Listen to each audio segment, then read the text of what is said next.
নমস্কার বন্ধুরা,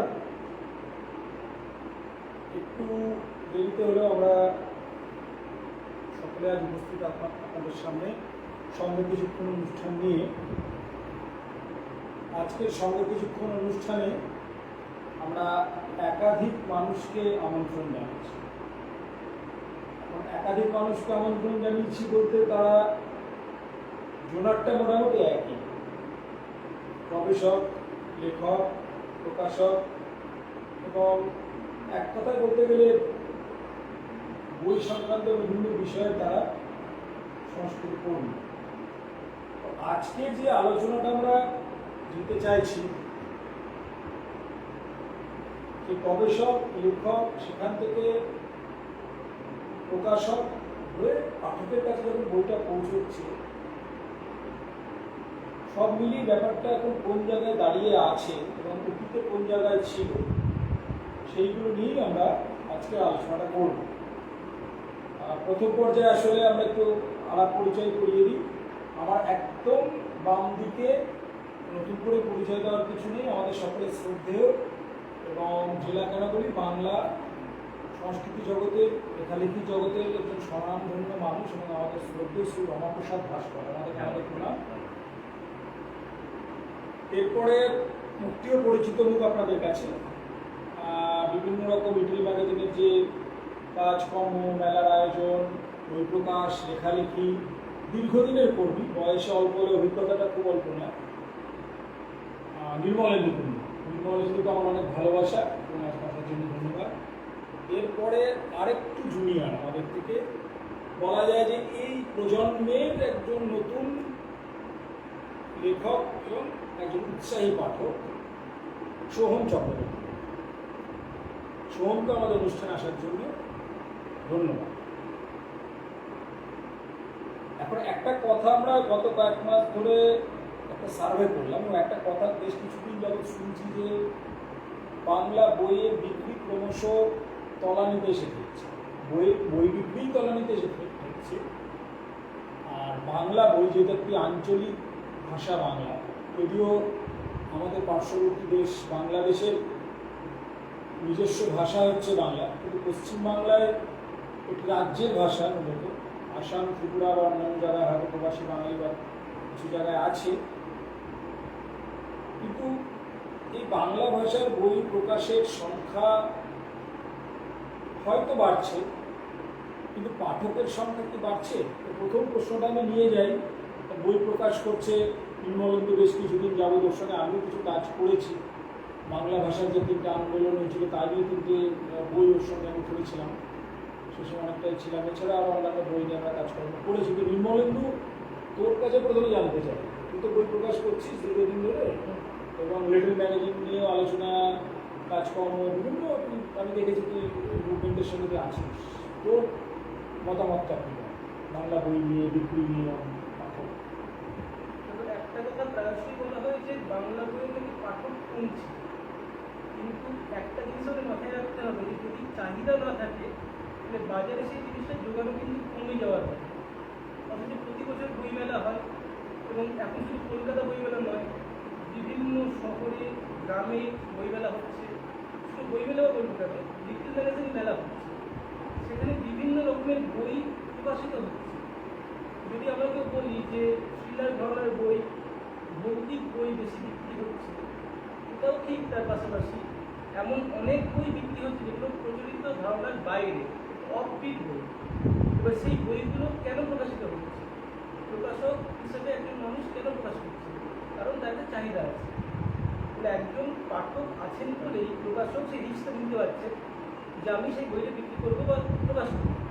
সুতরাং আমার মতে বই তার পাঠক হারায়নি, পাঠক আছে, হ্যাঁ, হয়তো পড়ার মাধ্যম পাল্টেছে।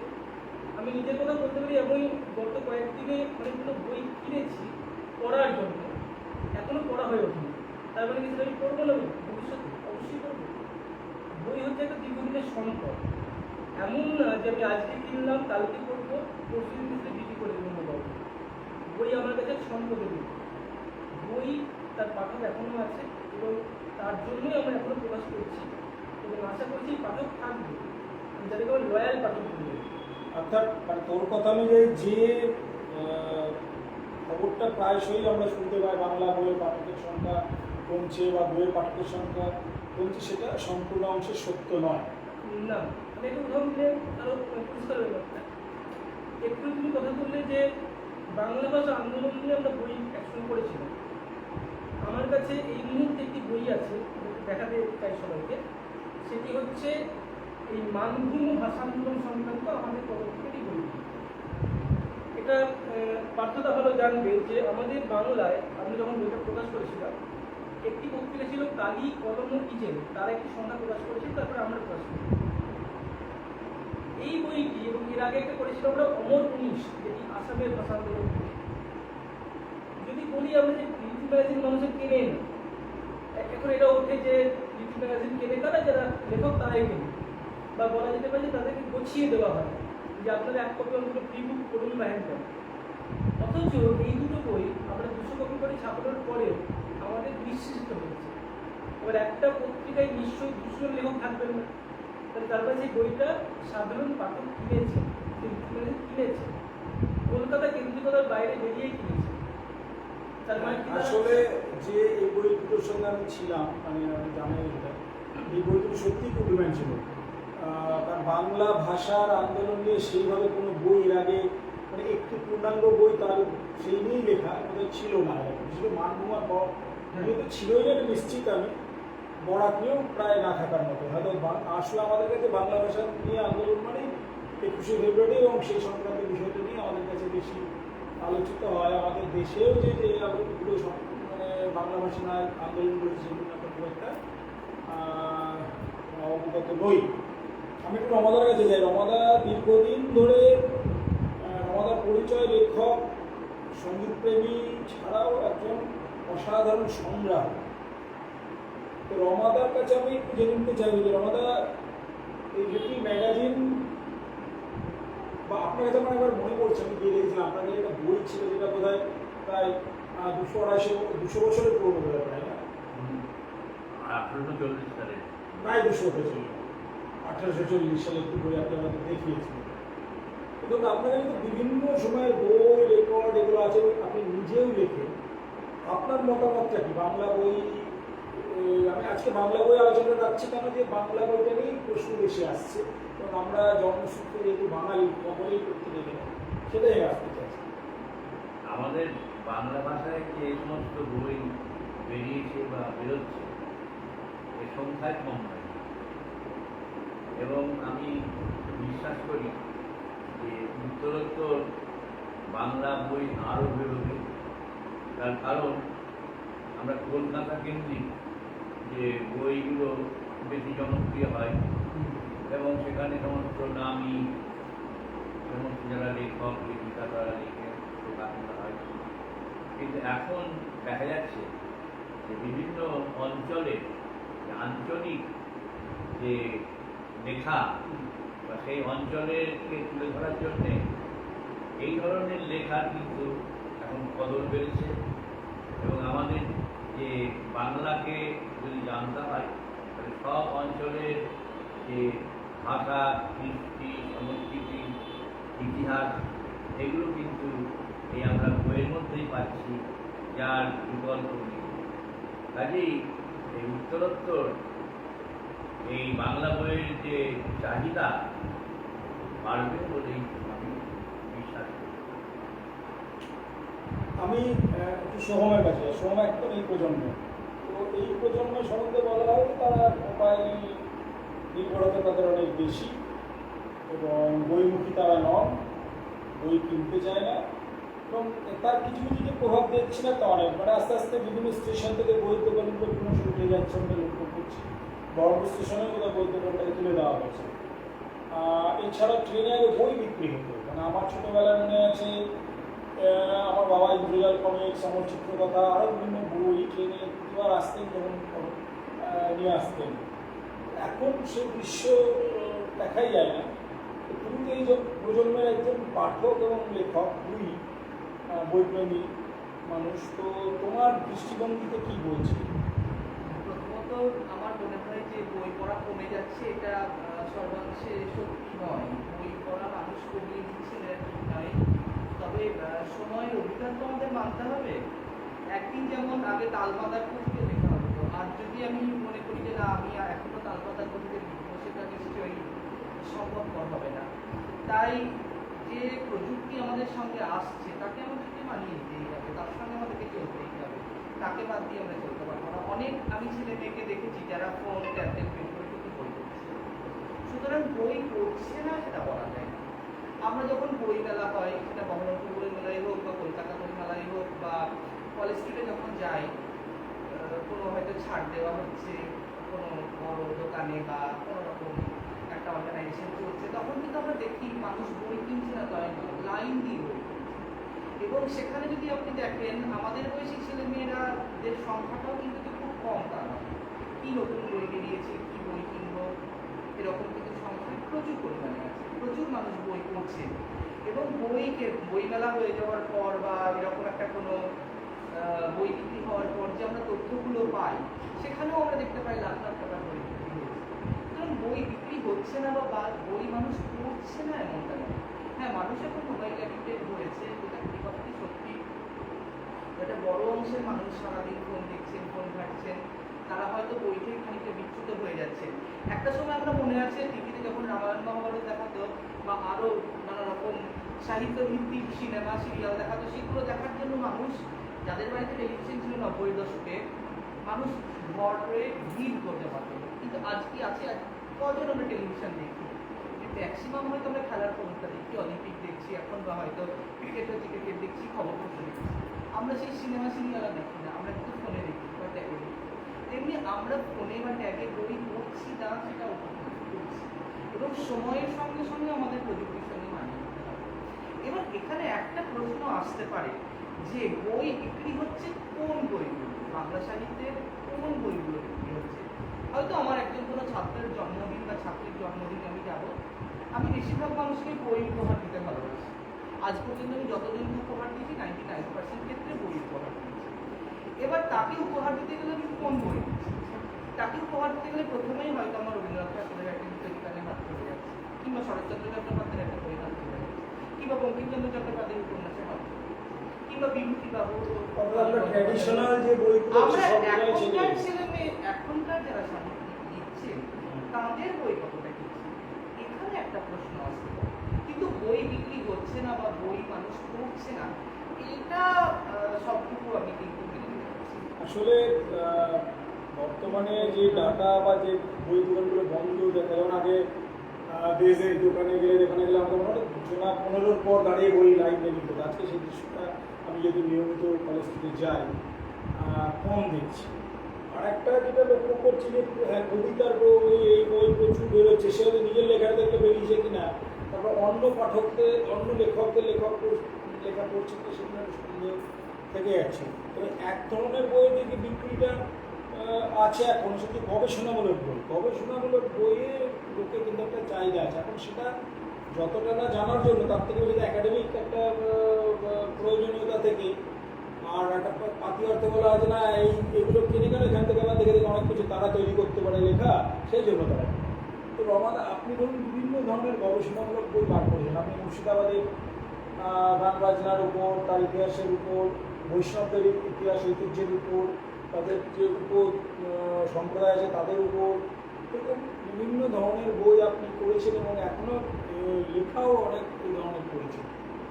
তো আপনার কাছে সব থেকে বেশি আনন্দদায়ক কোন লেখাগুলো বা কোন ধরনের লেখা লিখতে আপনি ভালোবাসেন, পড়তে কোনগুলো ভালোবাসেন?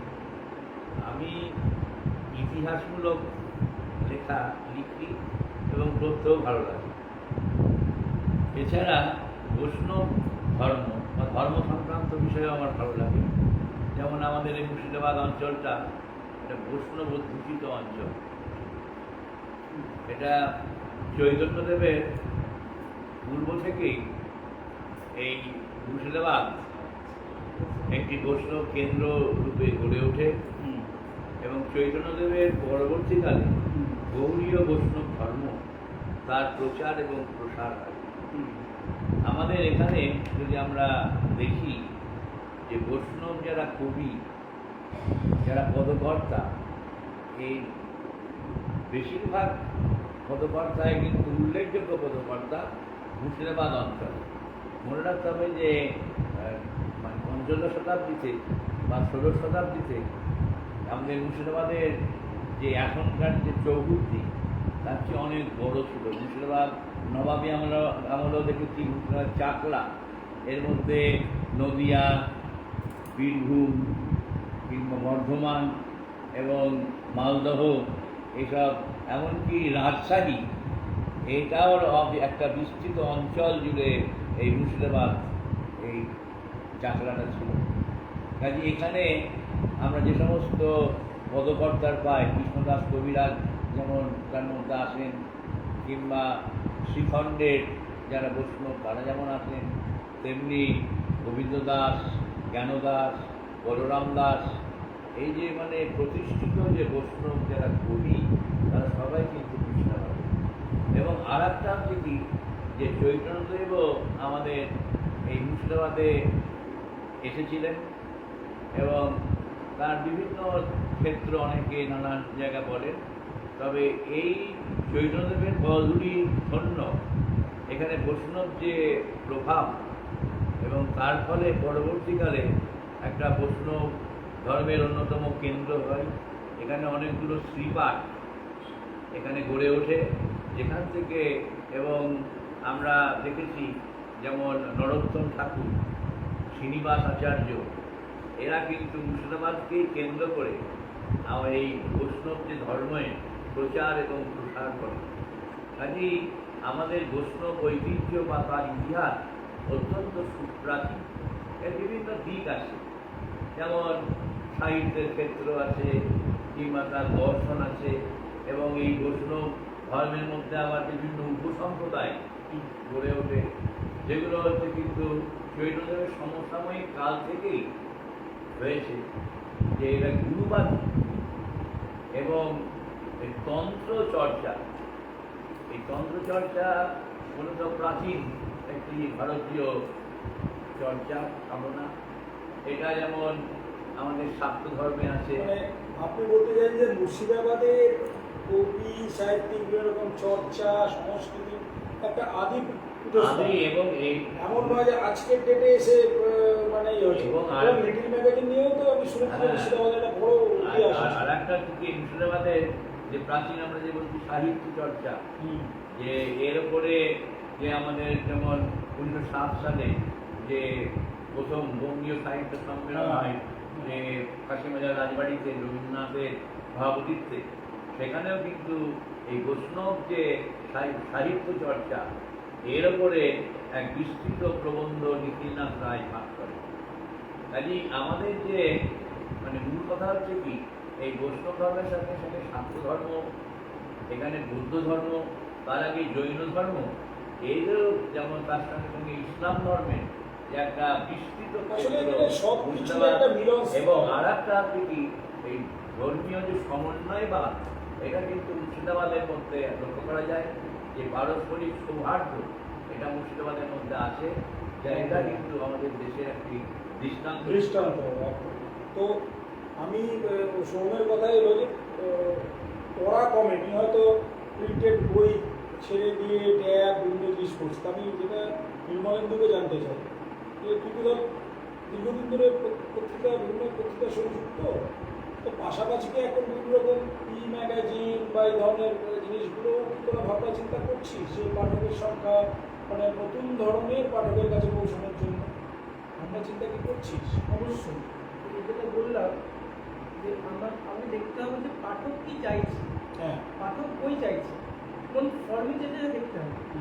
এই এবার একটুকে মহাবাবু বলছিলেন যে মুর্শিদাবাদে বৈষ্ণব ঐতিহ্য, এটা আমার খুব গর্বের বিষয় যে আমাদের পদক্ষেপ প্রকাশনী থেকেই ওনার এই বইটা বেরোচ্ছে এবং আশা করবো সেটাও সাধারণ পাঠকের ভালো লাগবে। এবার এই বইটা ছাড়া যেগুলো অন্যান্য বই, যেগুলো কতটা কবিতার বই, মানে এটাও খুব অবাক করার ব্যাপার। আর্যতীর্থ খুব পরিচিত কবি আমাদের, ওনার একটা বই আমরা বের করেছিলাম। প্রথম বই বেরিয়েছিল পিডিএফ আকারে, তখন করোনা কাল, তখন আমরা কিছু করার নেই, পিডিএফ আকারে আমরা কাজ শুরু করেছিলাম। সেটা বেরিয়েছিল মহাভারতের উপর নির্ভর করে ওনার যে কবিতাগুলো আছে তার সংকলন, যা নেই ভারত। তো ওই বইটা, ওই পিডিএফ আকারে বইটা কেনার জন্য রীতিমতো আমার কাছে দিনে কম করে হলেও 10 জন মানুষ হোয়াটসঅ্যাপে কল করবে। তারপরে যখন আমরা করোনাকাল পেরিয়ে উঠলাম, আমরা আরেকবার আরেকটি কবিতা বই ছাপালাম শুকনো পাতায় আগে, এবং কলকাতা বইমেলার একটি স্টলে আমি রাখার ব্যবস্থা করেছিলাম।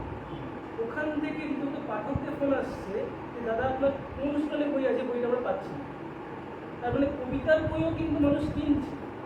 তার পাশাপাশি যেটা এক্ষুনি বললে যে অন্য কোনো মাধ্যম অবশ্যই আছে, যেমন ধরা যাক প্রচুর বই, যেমন একটা বাচ্চাদের বই আছে কিশোর বেলার রোগ বলে, আমরা দেখলাম একটা সংকলন বই গ্রন্থ আর কি, সেটা পুরোপুরি পিডিএফ আমি বার করেছিলাম। আমার মনে হচ্ছে ভবিষ্যৎ জীবনে বা ভবিষ্যতে এই প্রিন্টেড এবং ইবুক দুদিকে আমাদের কাজ চালাতে হবে। প্রিন্টেড যেরকম আমাদের বই বেরোচ্ছে, পাশাপাশি ইবুকগুলো বেরোবে এবং জনগণের কাছে, পাঠকের কাছে তারা সমাধান পাবে। মানে অর্থাৎ বিভিন্নভাবে আমরা অর্থাৎ যেভাবে মানুষরা চাইবে আমাদেরকে সেই ফর্মে তাদেরকে বইটা পৌঁছে দেওয়াটা আমাদের প্রাথমিক একদম বিষয়। আর আরেকটা যেটা হচ্ছে বিস্কুট, আমরা আর এখন নতুন লেখকদের কাছ থেকে কেমন সাড়া পাচ্ছিস? এবং ও একজন নতুন লেখক, তো লেখক হতে গেলে তো পাঠক ভালো হতে হয়, এটা আমার বিশ্বাস। সেখানে নতুন লেখকদের কাছে কেমন সাড়া পাচ্ছিস? ভালো সাড়া পাচ্ছি। তার তুই শিশু সংখ্যাও হ্যাঁ পড়েছিলি, আমি সেটা তো আমি লিখেছিলাম, তোর সঙ্গে আমি কাজে কিছুটা যুক্ত ছিলাম বলে, তো সেটা বলেছি যে পাঠক আর নেই, শেষ হয়ে গেছে। আমি একটা এক্সট্রা চেয়েছিলাম, আমার মেয়ের একটা প্রচ্ছদ ছিল, আমি যেটা দিয়ে প্রচ্ছদটা হয়েছে, তো বলি পাঠক সব শেষ হয়ে গেছে। এটা খুব সুখের কথা যে বইগুলো শেষ হয়ে গেছে। এটা একটা কিন্তু প্রমাণ যে কলকাতা কেন্দ্রিক না হয়েও একটা শিশু কিশোর সংখ্যা এরকম প্রচুর সংখ্যা বেড়ায়, প্রচুর বড় বড় পত্রিকা বেড়ায়, সেখানে একটি বহরমপুর কেন্দ্রিক লিটল ম্যাগাজিনের সংখ্যা সব শেষ হয়ে যাচ্ছে। এবং সেটাও আবারও বলবো যে শুধুমাত্র লেখকরা কিনছেন নিজেদের কপি তা নয়, সাধারণ মানুষ কিনছেন, পাঠক কিনছেন, এটাকে বড় দিন। এইটাটা একটা তোর কথাটা আমি কানেক্ট করতে পারছি না। আমি কিছুদিন আগে সুন্দরবনে গেছিলাম, সুন্দরবন শেষ 4টে দিকে গেছিলাম আমি গান বাজানো একটা কাজে। আমার লেখালেখির পাশে ওইটা ওটা একটা কাজ, মানে আমার গান বাজানোর সঙ্গে। এছাড়া আমি সাউথ 24 পরগনা, নর্থ 24 পরগনা বিভিন্ন জেলায় জেলায় কাজ করি। সেখানে গিয়ে আমি দেখলাম যে ওখানে কিন্তু এই চর্চা, লেখালেখি, গবেষণা অনেক বেশি।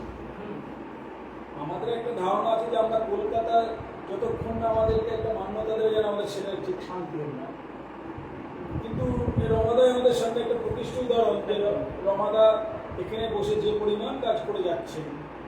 এখন কলকাতার নটুবাবুরা কি রমাদা যিনি করে আমাদের হাতিবাগানে কি আমরা পাড়ায় ওনার বাড়ি গেছি শুধু যিনি সংগ্রাহক আচ্ছা, নকুবাবু বা আমাদের সুধাংশুবাবু এরা আছেন। পাশাপাশি আপনাদের দারুণ কাজ করছেন এবং চুপচাপ নিজের মতন করে কাজ করে যে একটা মুর্শিদাবাদের পুরো বিষয়টাকে রক্ষা করেছেন এবং আপনার কাছে আমি একটু জানা যায় নতুন ছেলেরা কেমন আসে আপনার কাছে? আসলে এইগুলো চর্চা করলে তখন আগ্রহটা পাবে। আমাদের যদি এই চর্চার একটু প্রসার করা যায় তাহলে আরও ছেলেরা কিন্তু এগিয়ে আসবে। এখন প্রসার তো হঠাৎ হবে না। এই আমাদের প্রথম থেকেই এই বিদ্যালয়ে যে আমাদের যে দেশ সমাজ এটা কিন্তু আমাদের পাঠ্যক্রমের মধ্যেও আছে, কিন্তু সেটা কিন্তু ওই কাগজে কলমে প্রকৃত যে বাস্তবভাবে, যেমন এর আগেও পাঠ্যক্রমের মধ্যে ছিল যে স্থানীয় যারা এরকম আমাদের উৎসাহ দিতে পারেন এরকম চরিত্র সম্পর্কে নিজেরা গিয়ে তথ্যানুসন্ধান করে, এইরকম প্রবণতা যদি আরো বাড়ানো যায় তাহলে আমার মনে হয় যে এই আগ্রহী যারা শিক্ষার্থী তারা তাদের মধ্যে এই জানার যে আগ্রহ আকাঙ্ক্ষা এটা বাড়বে এবং আমাদের এই ঐতিহ্য তারাই কিন্তু রক্ষা করবে। এখনো যে নেই তা না, এখনো আছেন। এই যে আমরা যে এখানে আলোচনায় আমরা সমবেত হয়েছি এটা তারই তো লক্ষ্য। আসলে হ্যাঁ, আমি ওটাই চাইছি যে এই বই নিয়ে আলোচনা হোক, বিভিন্ন প্রসার হোক, তখনই কিন্তু এই উৎসাহ যদি সঞ্চারিত হয় তখনই আমাদের এই সাহিত্যের যে ধারা এটা অম্লান থাকে। কলকাতাতেও আমরা এভাবে করছি এবং সেখানে ভালো সাড়া পাচ্ছি, যারা পাঠে তাদের প্রোডাক্ট এখানে একটা জিনিস আমি অ্যাড করতে চাইছি, যেটা বললেন এখন আমাদের বিভিন্ন হাই স্কুল প্রজেক্ট দেওয়া হচ্ছে। তো একটি স্কুলে এরকম প্রজেক্ট দেওয়া হয়েছিল যে তোমার স্থানীয় এলাকার বিতর্কিত মানুষ তার সাক্ষাৎকার নিয়ে এসে। তো আমার এক ছাত্র বা ছাত্রী বলেছিল যে স্যার আমরা তার কাছে কি নেব, আপনার এই কিছু আছে, কোনো মেটেরিয়াল আছে আমরা ওটা নিয়ে কাজ করতে পারবো। তো ওনাকে করতে করতে আমি একটা বই দিয়েছিলাম, যেটা তুমি দেখেছো, যেটা আমাদেরই প্রায় 15 জন মানুষ সাথে নিয়েছে। বইটা দেখা বলতে পারো। আচ্ছা, এটা তো হ্যাঁ, মুখোমুখি নানান এই একটা বই আপনাদেরকে আমরা দেখাচ্ছি যে এই বইটার মধ্যে 15 জনের সাক্ষাৎকার এবং তার মধ্যে কয়েকজনের সাক্ষাৎকার অত্যন্ত গুরুত্বপূর্ণ সাক্ষাৎকারের মধ্যে আছে। একটা দুটো মধ্যে আমারও নাম আছে ওটা। হ্যাঁ। তো এই যে এখানে যে যাদের আমরা ছবি দেখছি তাদেরকে আমরা অনেকেই চিনি, অনেকে হয়তো কম চিনি, অনেকে আমরা বেশি চিনি। এদের প্রত্যেকের একটা সাক্ষাৎ সংকলন করেছিলাম। তো সেই ছেলেটিকে আমি দিয়েছিলাম বইটা, যে দেখ বাবা এখান থেকে পড়ে দেখ, যে এখান থেকে তুই যদি পাস। ছেলেটি আমাকে গোটা বইটা পড়ে বলেছিল যে আচ্ছা স্যার রমাপ্রসাদ হসপিটাল বাড়ি কোথায়, যে অমুক জায়গায় ওনার বাড়ি, ওখানে যেতে পারিস। তার মানে কি ওই ছেলেটি এই বইয়ের সাক্ষাৎকার করে ওনার সম্পর্কে জানার আগ্রহ হতো। এবার এই যে একটু আগে আমরা কথা বললাম যে বইয়ের কাজ কী, পাঠককে তৈরি করা। একটা বই, একটা সাক্ষাৎকার অন্তত একটা ছেলের মনেও এমন একজন মানুষ যাকে তুমি নিজে বললে যে তুমি আমাদের এখানে দাঁড়িয়ে নীরবে নিভৃতে কাজ করে চলেছেন। আমরা যারা হয়তো একটু জানি ওনাকে, এমন অনেকে যারা জানেন না, হয়তো আমার বাড়ি পাশে যাতায়াত করেন, সেই সমস্ত নতুন প্রজন্মের ছেলে মেয়েদের কাছে ওনার মতো মানুষদেরকে তুলে আনা, সেই কাজটা উনি বই করলেন। এখন বিভিন্ন মাধ্যমে ওনাকে খবর বেরোচ্ছে, আমাদের কাছে বিশাল গর্বের কথা। সুতরাং এখানে দাঁড়িয়ে আজকে অনুষ্ঠানটা হচ্ছে, ওনাকে নিয়ে অনুষ্ঠানটা হচ্ছে, এই সব কিছু মিলিয়ে আমি মনে করি যে বর্তমান সময়ের পাঠক এবং অবশ্যই ভবিষ্যৎ প্রজন্মের যারা পাঠক তারা আমাদের ঐতিহ্যকে আঁকড়ে ধরে ভবিষ্যতে মানে আমাদের কাছে একটা এনসাইক্লোপিডিয়া, মানে মুর্শিদাবাদে কিছু জানতে হবে আমরা রমাদাকে ফোন করি, রমাদাকে জানেন হ্যাঁ আপনি এখানে পাবেন। রমাদা সম্বন্ধে যেটা সব থেকে বলার যে আমি প্রচুর সংগ্রাহকের কাছে গেছি, কিন্তু রমাদার মতো এরকম মানুষ খুব কম পেয়েছি যে নিজে থেকে আরো বার করে এটা নিয়ে যাও সেটা নিয়ে যাও, জিরক্স করে রেখে দিয়েছেন আমার জন্য, সেই জিরক্স নিজের খরচায় করে আমাকে কিনে দিয়েছেন, এরকম আমি পাইনি সব জায়গায়।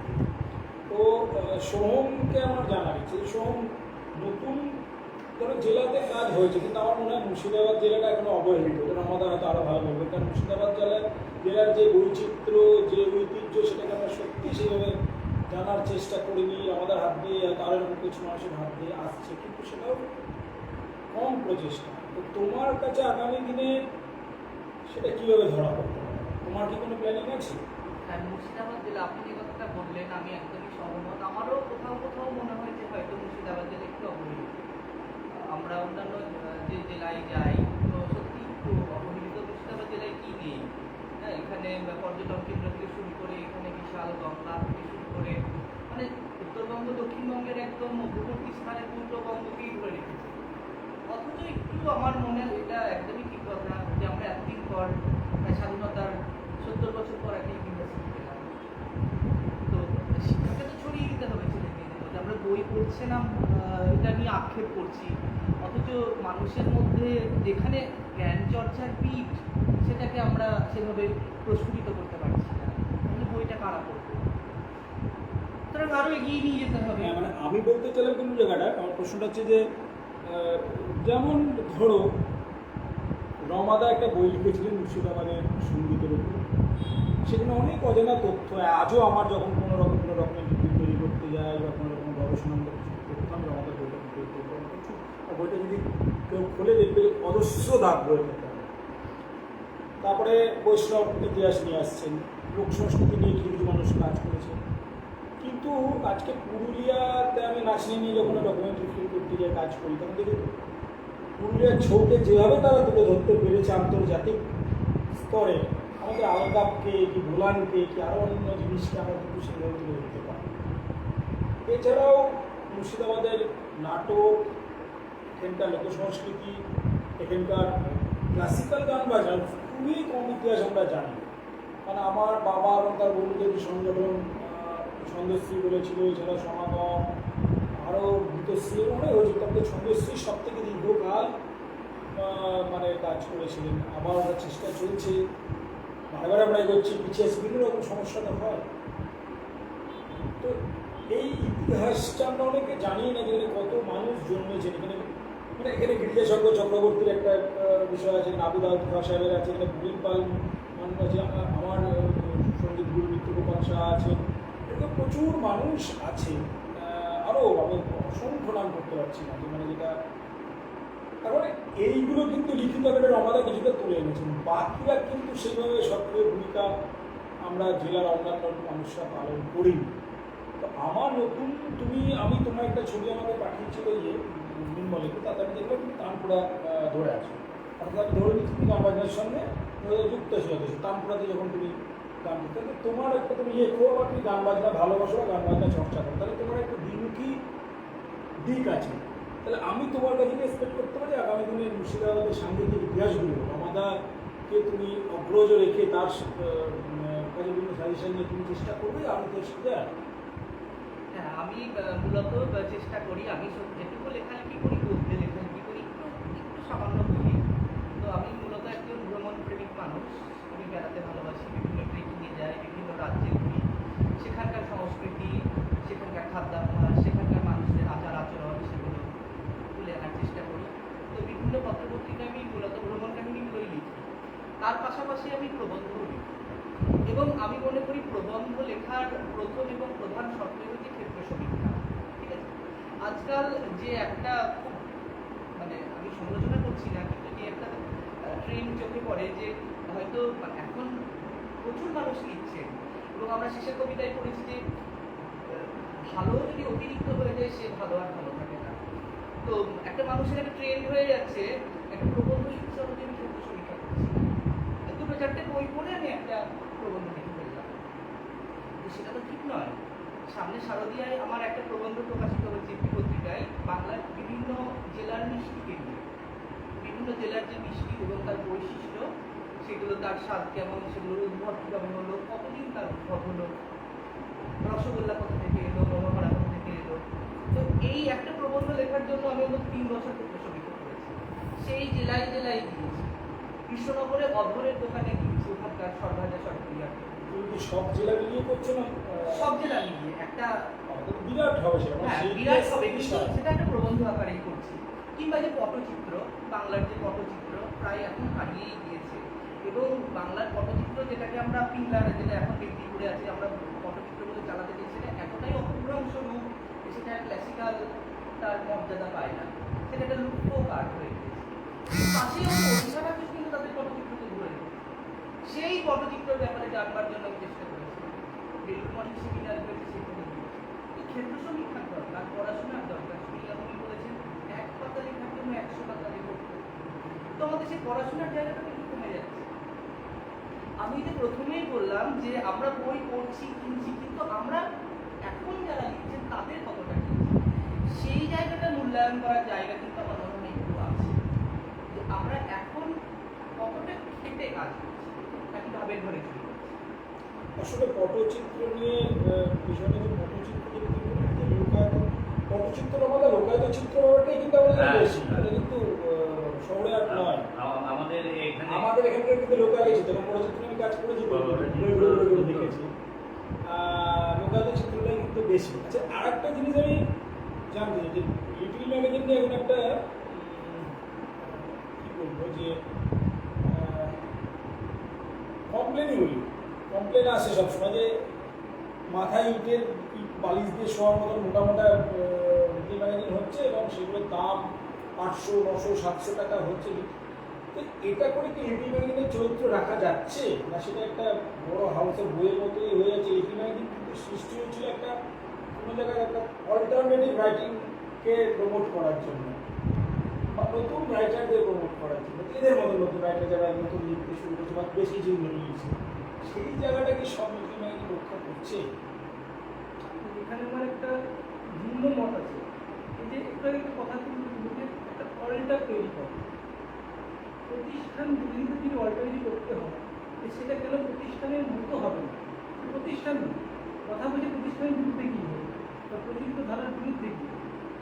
আমি একটা বার করলাম পত্রিকা, সেখানে হয়তো বিশাল কোনো নাম নেই, কিন্তু এই যে সোহম যে কাজটা করছে, ওর প্রবন্ধই আমার 30 পাতা লাগবে, তাহলে আমি 30 পাতা দেবো না, আমি ইমাজিন করবো। বা ওনার যে প্রবন্ধগুলো এই জানেন আমরা থাকি, আমি কখনো ওকে বলি না যে আমাকে ছোটো কিন্তু বলি, আমি ওনার লেখা আমি জানি, সেই লেখার গুরুত্ব আমি বুঝি।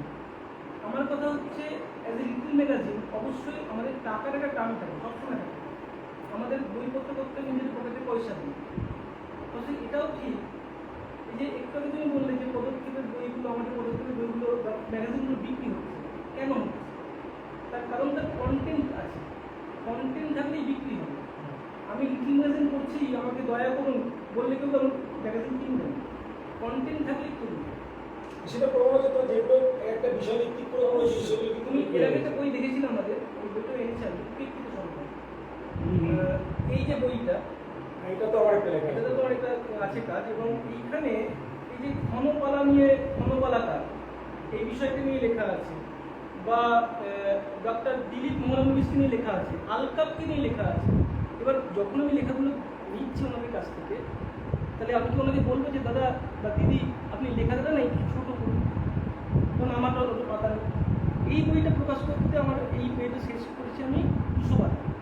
তাহলে এই 200 পাতার বই ছাপতে গেলে যে খরচটা হয়, পরবর্তী সংখ্যা করার জন্য আমার তো খুবই ধন নেই কোনো, তো পরবর্তীও করার জন্য সেই মোতাবেকের দাম রাখি, ধরে রাখি না আমি কিন্তু সেটা বললাম না। আমি বললাম যে এটাও তো লিটল ম্যাগাজিনের একটা রূপ দেখা আছে অবশ্যই, কিন্তু এক একটা হচ্ছে 1200 পাতা 1400 পাতার পত্রিকা এবং সেটা নাম করা লেখা থেকে লেখা এবং বিক্রি করাটাই মূল। কিন্তু আমাদের যেটা লিটল ম্যাগাজিন যেটা বিক্রি করে ওটা কোথায় একটা অ্যাক্টিভিজম হিসেবে আমরা নিতাম যে লেখক তৈরি হবে যে বিষয়, কারণ আমার ডকুমেন্ট তৈরির ক্ষেত্রে লিটল ম্যাগাজিন যে সাহায্য আমাদের করেছে পরবর্তীতে করে, কারণ আমি তো লোকায়ত জিনিসগুলো প্রিন্ট করি, যার ফলে কী হয় যে আঞ্চলিক কাগজগুলো অনেক বেশি ভালো ভালো খবর দেয়। আমি ঢক কীর্তনের খবর আঞ্চলিক কাগজে পেলাম, সেখান থেকে ঢক কীর্তনের উপর আমি প্রিন্টটা করি। আমি যখন নাচিয়েদের নিয়ে কাজ করতে গেছি আমি লোকায়ত কাগজগুলো থেকে বেশি তথ্য পেয়েছি, কারণ শহর থেকে আমি দুদিনের জন্য গেলাম, আমার দেখার যে ন্যারেটিভ বা যে আঙ্গিক সেটা কখনোই যে সেটার সঙ্গে যাপন করছে তা একা। এখানে আমি একটা ম্যাগাজিনের কথা বলি, ম্যাগাজিনটার নাম হচ্ছে গ্রামীণ পুঁথি। এইরকম একটা সাইজ পত্রিকা হয়, অতি সংখ্যা। কৌলাল, এই নাম শুনেছো? হ্যাঁ, স্বপন দত্ত। স্বপন দত্ত। এই যে পত্রিকাগুলো বের করে একটা লেখা ফেলে দেওয়ার মতো না। যারা লিখছেন তুমি বলতে পারবেন হলফ করে প্রত্যেককে লোকে নাম গাড়ি বলতে পারবেন, লেখা তাদের প্রমাণ নাম। আমি এইটা বলবো। তাহলে সেই লিটল ম্যাগাজিনটা কেন বড় করবো? এবার হ্যাঁ, তুমি যেটা বলতে চাইলে যে অবশ্যই কিছু লিটল ম্যাগাজিন আছে যারা বড়দের লেখা ছাপায় এবং সেটাকে নিয়ে বিক্রি করার চেষ্টা করে। দেখো আমার এখানে আমার কিন্তু বড়দের লেখা ছাপানোর সমস্যা, আমার হচ্ছে ধারে ধারে গিয়ে এমন হয়ে যাচ্ছে সেটা মিলিটারি ম্যাগাজিন থাকছে। বুঝতে পেরেছি। এখানে একটা কথা আছে যে ধরো আমাকে যদি পরবর্তী 5টা সংখ্যা করতে হয়, আমাকে অন্তত একটা সংখ্যা থেকে সেই দশক জোগাড় করতে হবে। হয়তো সেই ম্যাগাজিনগুলো পরবর্তী 5টা সংখ্যা করার জন্য ওই একটা সংখ্যাকে ঘাড়ে ঘাড়ে ওরকম করে তোলেন, এমনভাবে করে তোলেন যেন সেটা কিনবেন বড়দের দেখে, বড় লেখকদের দেখে। যে সময় কিন্তু বলছিল যে আমি চিনবো ওনাকে, আমি ওনাকে দেখেই কিনবো, কিনে পত্রিকা দেখবো আর এখানে তো সোহমের লেখা আছে, যার লেখাটা কেউ করে সোহমকে চিনবো এবং সোহমকে চিনতে যখন ছাপা হচ্ছে আমরা একটু চমক দিতে চাইছি যে আমরা যারা নতুন লিখছে তাদের পাশাপাশি দেখো আমরা একটু বড় লেখকদের লেখা ছাপছি। হ্যাঁ, অমুক সাহিত্যিকের একটা লেখা আছে, তাহলে তুমি এটা কিনতে পারো। মানে তোমার এইটা কেনার সঙ্গে সঙ্গে তোমার একজন বড় লেখকেরও লেখা বলা হচ্ছে। আবার আর 700-800 বোধহয় দামটা এখন অব্দি যায়নি, 300, 350, 400। সমস্যা আছে। আচ্ছা আচ্ছা, ঠিক আছে। আমি যেটুকু লিখছি 300, 350, 400-র মধ্যে ঘোরাফেরা করছে। অবশ্য কিছু লিটল ম্যাগাজিন অল্প দামেও হচ্ছে, আসলে এগুলো ক্যামিও অ্যাপিয়ারেন্সের মতো। আরেকটা কি রমাদা, মানে এরকম কি একটা দেখা যাচ্ছে এখন যে এখন দুটো জিনিস খুব মানুষের নিচ্ছে। একটা হচ্ছে আপনি যেটা বললেন যে ইতিহাস নির্ভর মানে আঞ্চলিক ইতিহাস নির্ভর পত্রিকা খুব চলছে বা লেখাগুলো খুব লোকে নিচ্ছে। বিষয় আমি দু একটা পত্রিকা জানি, বিশেষ করে 47 পরগনা বা ওইদিকে, তারা এমন সুন্দর সুন্দর বিষয় নিয়ে পত্রিকা করছে এবং আমিও সেগুলো মানে দামটা সেইখান থেকে গিয়ে খোঁজ করে নিয়ে এসেছি। কিন্তু দাম বেশি 80 টাকা 90 টাকা। যেমন মাচা নিয়ে হয়তো কোনো সংখ্যা, বিভিন্ন ধরনের মাচা, দড়ির মাচা, বাঁশের মাচা, অদ্ভুত অদ্ভুত সব বিষয়গুলো নিয়ে তারা করছে। আমিও তারপরে এখানে অনেককে বলেছি, যেমন সেদিন একজনকে বললাম যে মাছ নিয়ে কোনো একটা, চাল নিয়ে একটা, বাংলাদেশে আমি দেখেছি যে বাংলাদেশে পত্রিকা যেমন কাজ করে না, আমের উপর যেমন আমাদের হেলোয়াও করেছে, চাল নিয়ে করেছে, মাছ নিয়ে করেছে, ফুল নিয়ে করেছে, বিভিন্ন ধরনের। আসলে আঞ্চলিক বিষয়গুলো উঠে এলে আমরা তো সবসময় বাংলা বললে গ্রাম বাংলা দুটো কথা জুড়ে আসে, সেই গ্রাম বাংলার কথাটা বলে কোনো অংশে উঠে আসে। এবং আমাদের গ্রামে না থাকলে আমাদের গোটা দেশটাই, তাই গ্রামের সংস্কৃতি তো আমাদের আদি, এবং এই সংস্কৃতি যে এটি আমরা ভুললে হবে না, কারণ আমাদের ওইটা হচ্ছে আমাদের শিকড়। কাজে এই শিকড়কে আমরা ভুলে যদি যাই তাহলে আমাদের নিজেদের যে ঐতিহ্যকে আমরা হারিয়ে ফেলব, আমরা অভ্যস্ত হয়ে পড়ব। কাজে আমাদের ওই যে গ্রামীণ ঐতিহ্য, গ্রামীণ কৃষ্টি, গ্রামীণ সংস্কৃতি যত প্রচার হবে এবং প্রসারিত হবে ততই আমাদের ঐতিহ্য আরও সুবিধা হবে। এবং পাশাপাশি আরেকটা বিষয় আজকালকার পত্রিকায় উঠে আসছে, যেমন প্রকৃতি নির্ভর, নদী, বিভিন্ন রকম গাছপালা নিয়ে। আমাদের জয়াগিরি একটা পত্রিকা ভূমধ্য সাগর আছে, যেটা আমি সঙ্গে যুক্ত করেছি, তো সেটা প্রকৃতির বিভিন্ন বিষয়ের উপর, জলাশয়গুলো বন্ধ হওয়া, বিভিন্ন নদী আন্দোলনগুলো নিয়েই করছে। এটাও একটা ধরনের এখন নতুন নতুন ধরনের পত্রিকাগুলো উঠে আসছে। তো সেই জায়গা থেকে দাঁড়িয়ে রমাদা, ধরুন আপনার এখনো কোন জায়গাগুলো মনে হয় যে মুর্শিদাবাদে আমাদের এই জায়গাগুলো নিয়ে আরও কাজ হওয়া দরকার? কারণ আপনি তো বিভিন্ন বিষয় নিয়ে পড়াশোনা করেন, বিভিন্ন বিষয় নিয়ে লেখালেখি করেন। আমাদের মানে বিষয় কিন্তু অনেক আছে, যে বিষয়ের শেষ নেই। যে কোনো বিষয়েরই, যেমন আমাদের যে ইতিহাস আমরা এখন যা জানছি, এগুলো আমার তো মনে হয় বেশিরভাগই ইতিহাস না। এগুলো ইতিহাসের যে মূল উপাদানগুলো আমাদের প্রায় আমরা রক্ষা করতে পারিনি, বা ইচ্ছাকৃতভাবে হোক বা অনিচ্ছাকৃতভাবে হোক, সেই ইতিহাসকে আমরা বিকৃত করেছি নিজেদের জন্য। এবং আমাদের যে ইতিহাস বলে আমরা সেটাকে প্রচার এবং আমরা সেটাকে মান্যতা দিয়েছি, কিন্তু এর মধ্যে বেশিরভাগটা ইতিহাস। পরবর্তীকালে ইতিহাস তো মানে একভাবে বয়ে চলেছে, তাকে আমরা যতটা ধরতে পারবো ততটাই আমরা জানবো। কিন্তু এই ধরাটাই যদি ঠিক মতন না হয় তাহলে আমরা এটা ভুল, এবং পরবর্তীকালে এই ভুলের ওপরই আরো অন্যান্য যে প্রাসাদ তৈরি হচ্ছে যেগুলো সব কাল্পনিক প্রাসাদ। কাজেই প্রকৃত ইতিহাসে যে বর্তমানকে যদি আমরা দেখছি, আপনি ওটা ঘটনা আমাকে বলেছিলেন কোন একটা সেই এরিয়া ইমামবাড়া নামে কি একটা কি হয়েছিল, আপনি গিয়ে তাও নিজে যান, গিয়ে দেখে আসেন। হ্যাঁ, অনেক ক্ষেত্রে ঘটনা আমাকে বলেছিলেন। অনেক ক্ষেত্রে এতে নানান বিকৃতি আসা আচ্ছা, হচ্ছে। প্রক্ষিপ্ত গল্প অনেক। হ্যাঁ, এবং এইগুলো লোকে শুনে শুনে শুনে শুনে কি সেটা কি যে আমরা আমরা যাকে বলে যে লোক মুখে প্রচারিত, মানে আমাদের ক্লাসিক্যাল গান বাজনা শুনে খাওয়া দেখে। হ্যাঁ, এইগুলো কিন্তু এইরকম ভাবে ইতিহাস তৈরি হয়। তার একটা অন্য মূল্য আছে, গল্প কথার যে মূল্য নয় তা না, কিন্তু সেগুলো যদি প্রকৃত ইতিহাস থেকে অনেক দূরে সরে যায় তখন কিন্তু তার মানে ঐতিহাসিক ভিত্তি আমরা তার থেকে পেতে পারি না। এই ক্ষেত্রে আমাদের প্রচুর মানে এক শ্রেণীর গবেষকদের মধ্যে সমস্যা দেখতে এটা, পাই। এবং এইরকম বিভিন্ন চরিত্র নিয়েও হচ্ছে এখনো, যে আগে যে চরিত্রটা আমরা প্রতিষ্ঠিত হয়েছে ইতিহাসে আমরা বলছি না ওটা ভুল। আর একটা দিক আছে যে একই জিনিস যদি প্রত্যেক লেখক বলে তাহলে বৈচিত্র্য আছে না। নিজেকে প্রতিষ্ঠিত করার জন্য বিরুদ্ধ পথটা নিলে সহজে লোকে হ্যাঁ তখন সেটা প্রচার হয়, এবং এই জিনিসটাও কিন্তু বড় বড় ঐতিহাসিকদের মধ্যেও দেখা যায়। তারা জানেন না, তারা জানেন, কিন্তু ইচ্ছাকৃতভাবে এই যে একটা আলোড়ন তোলা তার মধ্যে দিয়ে তার নামকে আরো প্রসারিত করা, এটা কিন্তু এটাও লক্ষণীয়।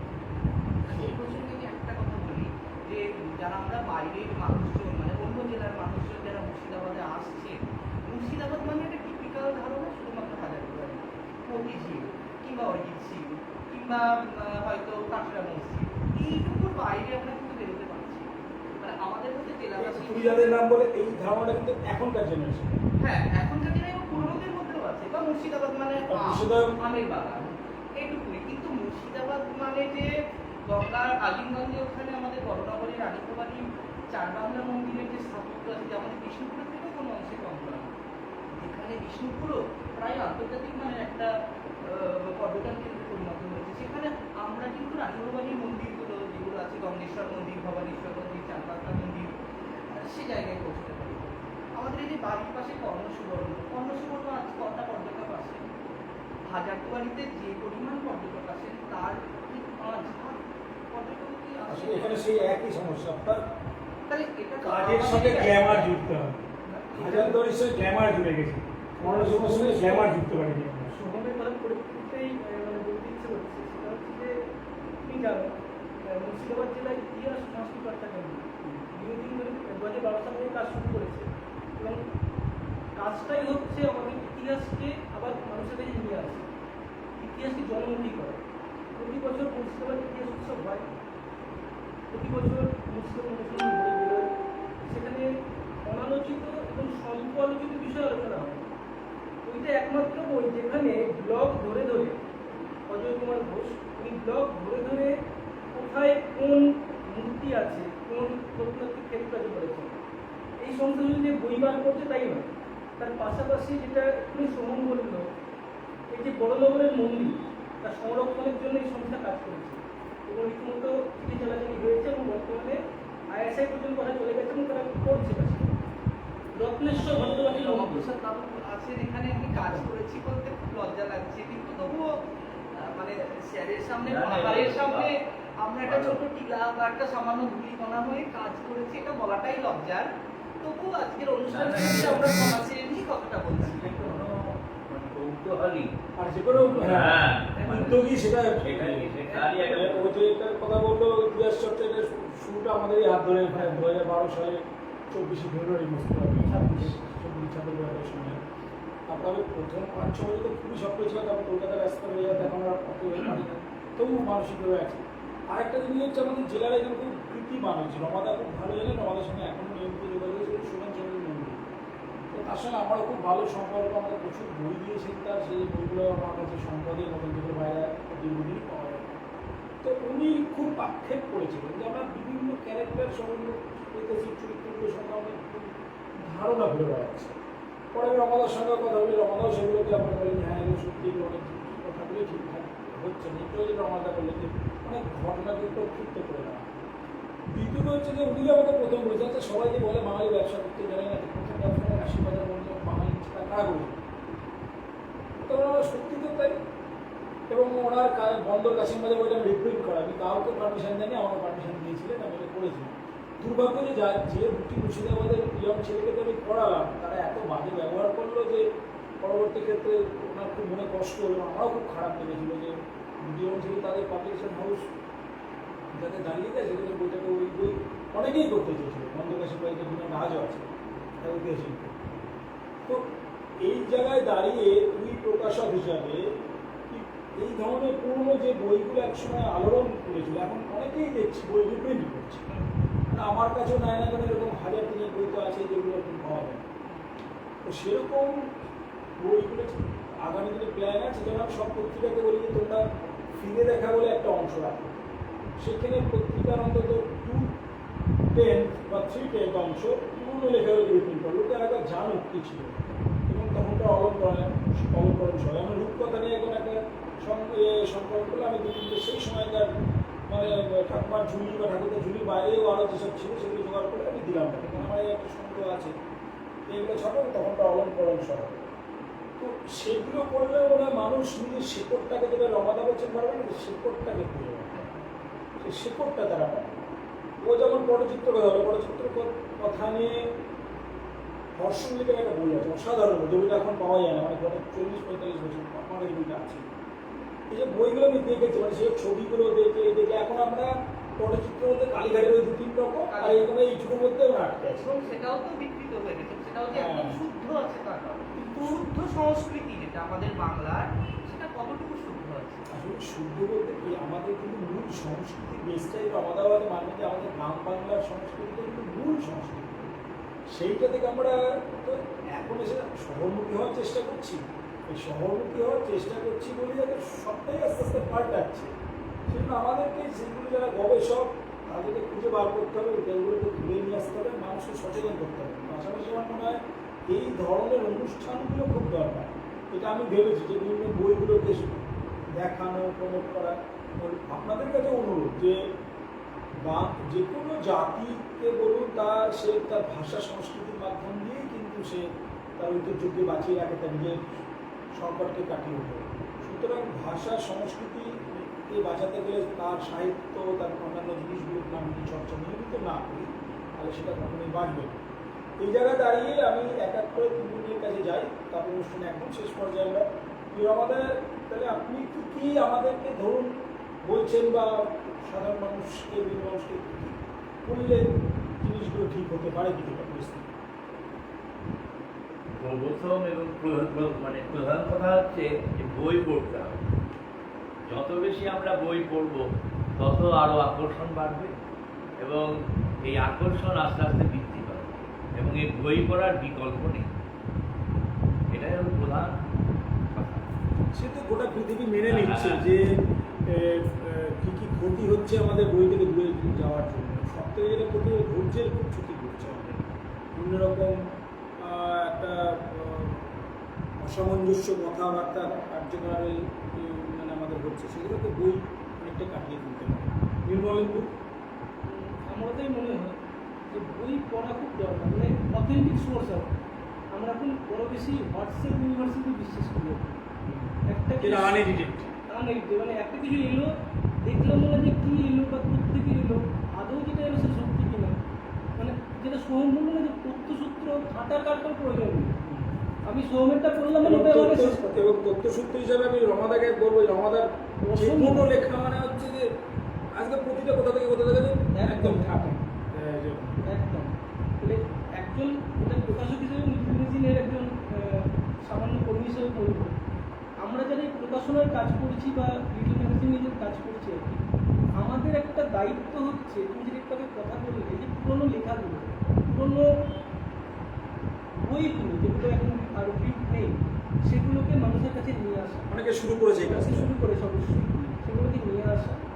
এবং অবশ্যই আবারও বলবো, লিটল ম্যাগাজিন মানে ওই দিন আনা দিন খাওয়া ব্যাপার কিন্তু নয়। উইকলি ম্যাগাজিনকে মানুষের কাছে পৌঁছে দিতে হবে। মানুষ যদি আমার বইটা দেখে এরকম করে তোলেন তবেই তিনি কিন্তু ভেতরটা ফুলটা হ্যাঁ। যদি এরকম করে একটা পাতলা সাদা খাতা হয় দেখে চলে যাবে, ভেতরে কন্ট্রোলে দেখবেন না। তাহলে ওইটুকু খরচ অ্যাজ এ উইকলি ম্যাগাজিন কর্মী আমি চাইবো যে তারা করুক, যাতে মানুষের কাছে বইয়ের একটা মূল্য থাকে। তবেই মানুষ বই পড়বে এবং বই পড়লে যেটা বাবু বললেন আর কি, তবেই মানুষ জানতে পারে। মানে জানাটা খুব জরুরি। অবশ্যই তাই। সোহম, তোমার কি মনে হয় আগামী দিনে বইয়ের ক্ষেত্রে বইয়ের আরো কিভাবে জনপ্রিয় করা বই তো যায়? আমাদের আগামী দিনে তো বই আমাদের পড়তেই হবে। আমি যতই বলি না কেন যে ট্যাবে পড়ছি বা ল্যাপটপে পড়ছি, তো একটা লেখা যখন আমার কাগজে ছেপে বেরোবে, যখন আমি দেখবো সেই লেখাটার টাইটেল বা লেখাটা যখন পড়বো, তার মতো আনন্দ তো কিছু হয় না। নতুন বইয়ের গন্ধ নেওয়ার মতো আনন্দ আর কোনো কিছুতেই নেই। তো বই তো আমাদেরকে পড়তেই হবে। বইয়ের মতো সঙ্গী কেউই হয় না, বইয়ের মতো ভালো সঙ্গী নয়, শুধু ভালো সঙ্গী কেউই হয় না। এবং আমরা যত পড়াশোনা করবো তত নিজেরা ঋদ্ধ হব, তত আলো ছড়িয়ে পড়বে।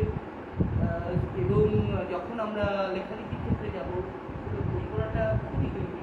একদম। আসলে যেটা আলোচনার মাধ্যমে উঠে এলো যে বইকে বাঁচিয়ে রাখতে গেলে আমাদেরকে অগ্রণী হতে হবে। কারণ কয়েকটা আমি ভেবে, যেমন প্রত্যেকে বই উপহার দিন, যখনই যেখানে যাবেন বই উপহার দিন এবং পড়তে উৎসাহিত করুন।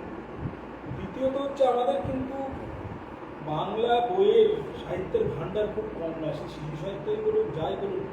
এই আমরা গত দুদিন আবল তাবলের কর্মশালা করলাম, তো সেখানে সুকুমার রায় পড়তে গেলে এখন এতদিন পরেও কি একটা অমোঘ আকর্ষণ যেন তার মধ্যে আছে। বাংলা সাহিত্যের প্রতি আমার ভালোবাসা কিন্তু প্রথম শুরু হয় ক্লাস 4-এ উপেন্দ্র কিশোর রচনাবলীর হাত থেকে। ক্লাস 4-এ যখন উঠলাম, আমার বাবা আমাকে উপেন্দ্র কিশোর রচনাবলী কিনে দিয়েছিলেন। তো সেই যে পড়তে শুরু করলাম, তারপর সুকুমার রায়, তারপর লীলা মজুমদার, তো মনে হলো এই ভাষাটা কিন্তু কোনো খেলনা ভাষা নয়।